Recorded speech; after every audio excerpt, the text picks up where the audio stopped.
Today is my birthday and I am so excited.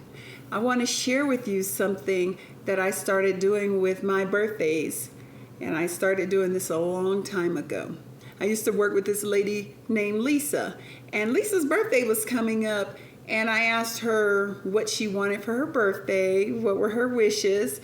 And she explained to me that in her country, I think she was from China or the Philippines, I'm sorry, I don't remember. But she said that in her country, they don't receive gifts, they give gifts. She explained that whatever your talent is or whatever you are known for, on your birthday, you would share that with the world, with the neighborhood, with people that you love. As an example, if people really liked your cookies or something that you made, maybe knitted or crochet, whatever it is, you would make a bunch of whatever it is, and on your birthday, you would go outside and say, "Today is my birthday," as you give away these items that you made that came from your heart and came from who you are, to share with the world, to say that you are the one that's grateful that you live to see another day. So I always thought that was so cool, and I thought it was a really generous and gracious way of looking at life and celebrating a birthday. Instead of expecting something from people around you, expecting them to be so grateful about your birthday, you be the one that's more grateful and you share yourself with others. I've held on to an idea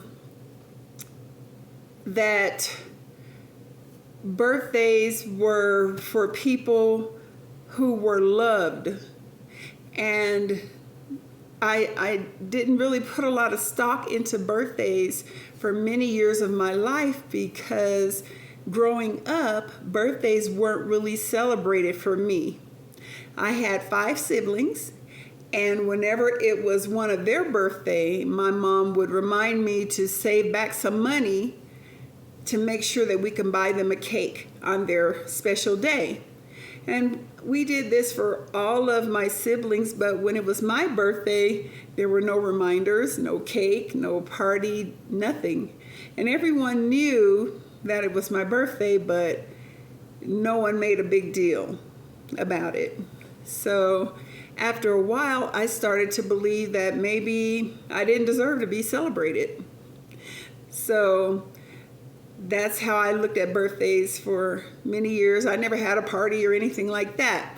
But let me tell you that in my early 20s, when I started going to therapy, and I didn't go to therapy about that, but I went for other issues, my therapist gave me a challenge. And my therapist challenged me to start celebrating myself, celebrate my own birthday, throw myself a party. That way I get to choose the cake, the decorations, the everything, and I don't have to feel bad about no one doing anything for me.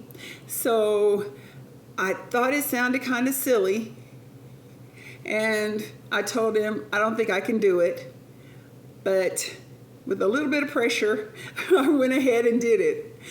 And I started doing it every year. So every year I celebrate my own birthday. I throw my own party. It may not be big, I may not announce it, but I celebrate. When I first started, I started out small with little things. I started to treat myself to small things, maybe take myself to dinner, buy myself something that I've been wanting, or go to an event that I've been wanting to go to. Even if nobody else wanted to go to that event, I made sure to go to that event. And that really changed things for me. And I'm glad that I started doing that, celebrating myself.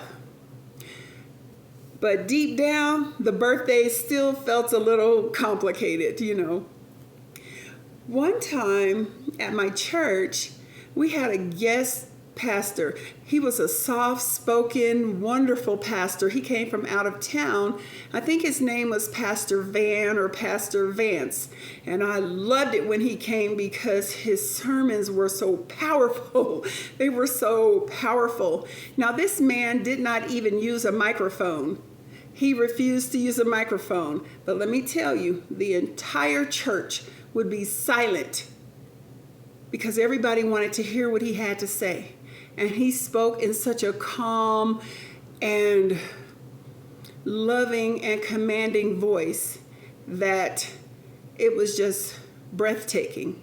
I remember one of my favorite sermons that he brought to us was the sermon about how God keeps us, how God breathes for us.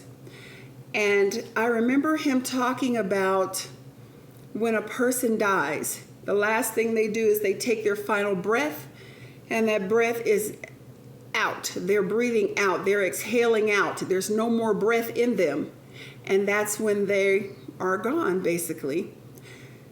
But what God does is he breathes back into us every time we breathe out. So we breathe out because it's the natural thing to do. God breathes back into us, breathes life back into us. And we play this back and forth. We breathe out, God breathes in for us all day, even while we're asleep. Think about this, especially when we're asleep.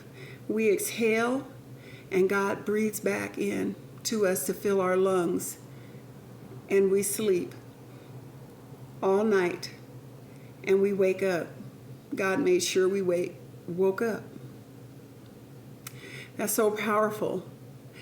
That just reminds me of how close God is to us. He's with us all the time, helping us breathe. He's doing his part, we're doing our part. Ever since that day, I started doing something that's a little unusual.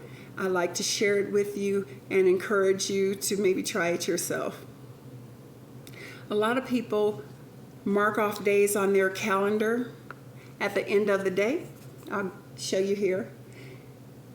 And they mark off the end of the day at nighttime to say, okay, this day is over. But I don't do that. I actually mark off my calendar in the morning when I wake up. As soon as I wake up, like today is my birthday, July 8th. I woke up, looked at the calendar, it's the 8th, I marked it off. I remember one of my roommates laughing at me and asking me why I kept doing that early in the morning. I'm supposed to do that later in the evening. I explained to her that I'm not keeping track of the days that have passed. I'm literally keeping track of the days that God wakes me up. So when I wake up in the morning, God woke me up. So I put a check mark on my calendar as a reminder and a way of saying thank you for waking me up again. And today is my birthday. Of course, he woke me up again because I'm here talking to you. Today is special because it is my birthday, and I'm extra excited because this marks another 365 days that God has woke me up. Another 365 chances. Another year to love, to learn, to grow, to help someone who might have been praying for exactly what I could offer. I'm so honored and I'm so grateful. I'm so happy today. God woke me up again, and this also marks a whole nother year that he kept me. So today, I'm not thinking about what I missed. I'm thinking about what I have. I have peace, gratitude, faith, love. I'm blessed. So today, I'm going to have a little slice of cake, and I'm going to surround myself with people who love me. And that's enough. That is enough. So happy birthday to me. And thank you, God, for breathing into me one more time. Thank you for waking me up one more time. Thank you. Be blessed.